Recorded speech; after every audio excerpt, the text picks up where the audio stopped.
हिंदू धर्म ग्रंथों में 7 ऐसे महामानवों का वर्णन है जो अजर अमर हैं और आज भी इस धरती पर उपस्थित हैं।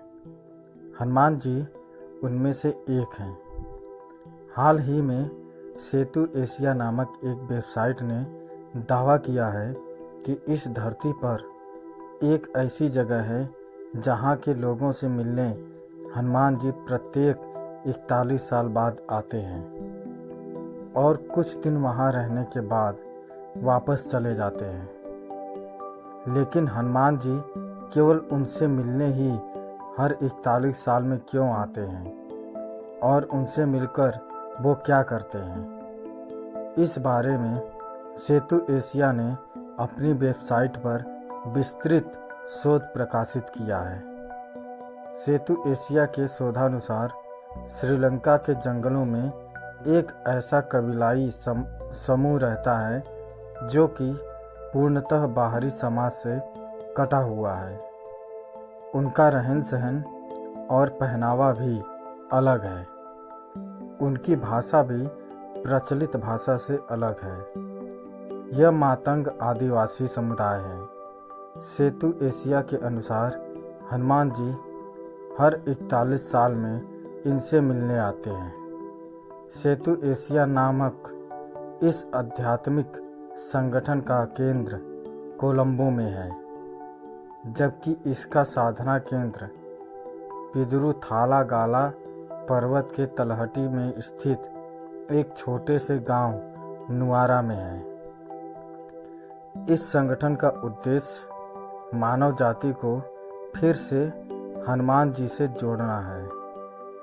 सेतु नामक इस आध्यात्मिक संगठन का दावा है कि इस बार 27 मई 2014 हनुमान जी ने इन आदिवासी समूह के साथ अंतिम दिन बिताया था। इसके बाद अब 2050 में फिर से मिलने आएंगे हनुमान जी। सेतु संगठन के अनुसार इस कबीलाई या आदिवासी समूह को मातंग लोगों का समाज कहा जाता है। यहाँ यह बात उल्लेखनीय है कि हनुमान जी का जन्म भी मातंग ऋषि के आश्रम में ही हुआ था। श्रीलंका के पिदुरु पर्वत के जंगलों में रहने वाले मातंग कबीले के लोग संख्या में बहुत कम हैं और श्रीलंका के अन्य कबीलों से काफ़ी अलग हैं। सेतु संगठन ने उनको और अच्छी तरह से जानने के लिए जंगली जीवन शैली अपनाई और इनसे संपर्क साधना शुरू किया। संपर्क साधने के बाद उन समूह से उन्हें जो जानकारी मिली उसे जानकर वे हैरान रह गए। अध्ययनकर्ताओं के अनुसार मातंगों के हनुमान जी के साथ विचित्र संबंध हैं, जिसके बारे में पिछले साल ही पता चला।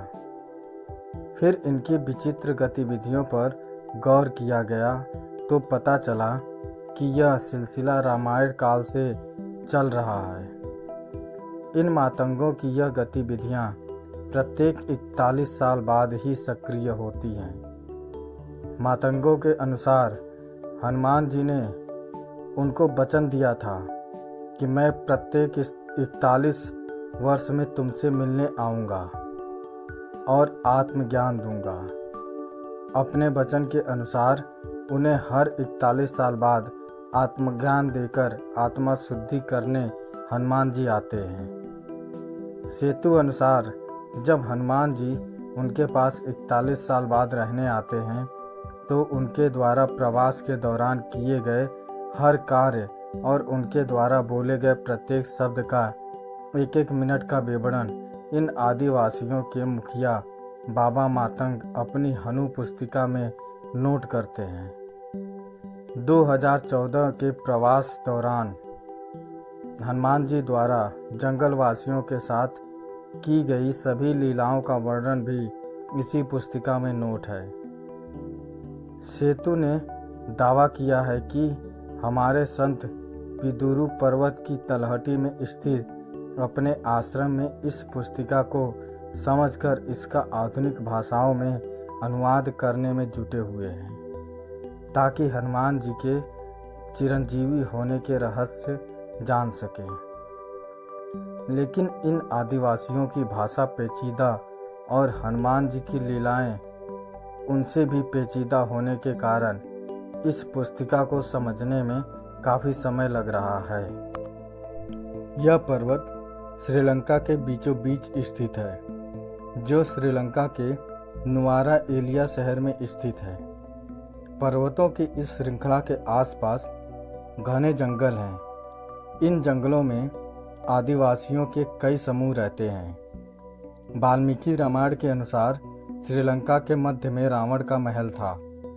नुआरा एलिया पहाड़ियों से लगभग 90 किलोमीटर दूर बांद्रबेला की तरफ मध्य लंका की ऊंची पहाड़ियों के बीचों बीच सुरंगों तथा गुफाओं के भंवरजाल मिलते हैं।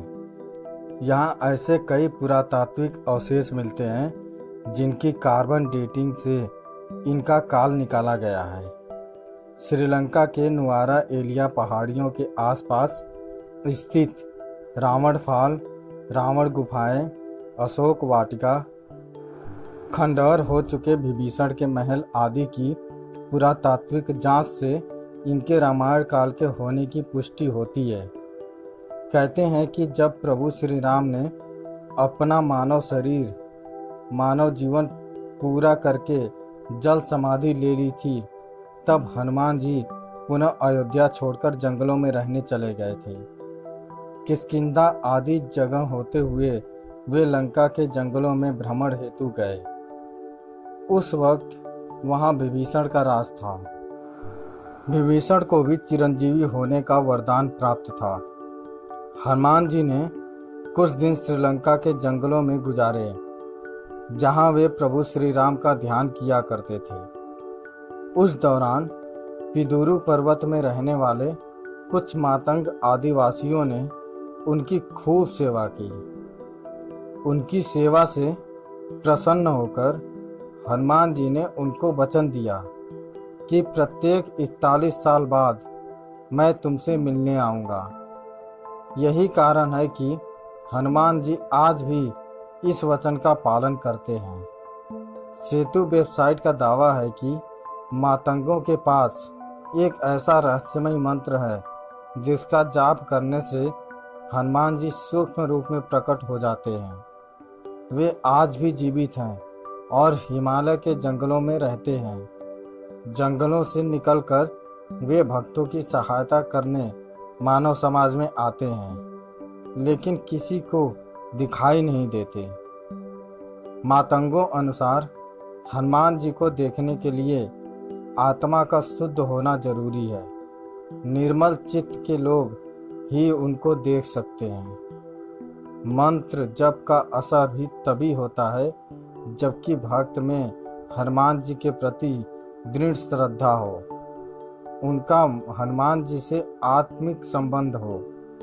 सेतु का दावा है कि जिस जगह पर यह मंत्र जपा जाता है, उस जगह के 980 मीटर के दायरे में कोई भी ऐसा मनुष्य उपस्थित न हो जो आत्मिक रूप से हनुमान जी से जुड़ा न हो, अर्थात उसका हनुमान जी के साथ आत्मा का संबंध होना चाहिए।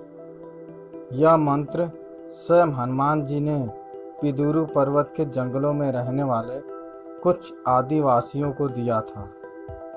पिदुरु श्रीलंका का सबसे ऊंचा पर्वत भी माना जाता है। दोस्तों, भगवान हनुमान जी और पिदुरु पर्वत के रहने वाले मातंग आदिवासियों की यह कहानी आपको कैसी लगी, हमें कमेंट करके ज़रूर बताएं। अगर अच्छी लगी तो शेयर करें, सब्सक्राइब करें और लाइक करें। धन्यवाद।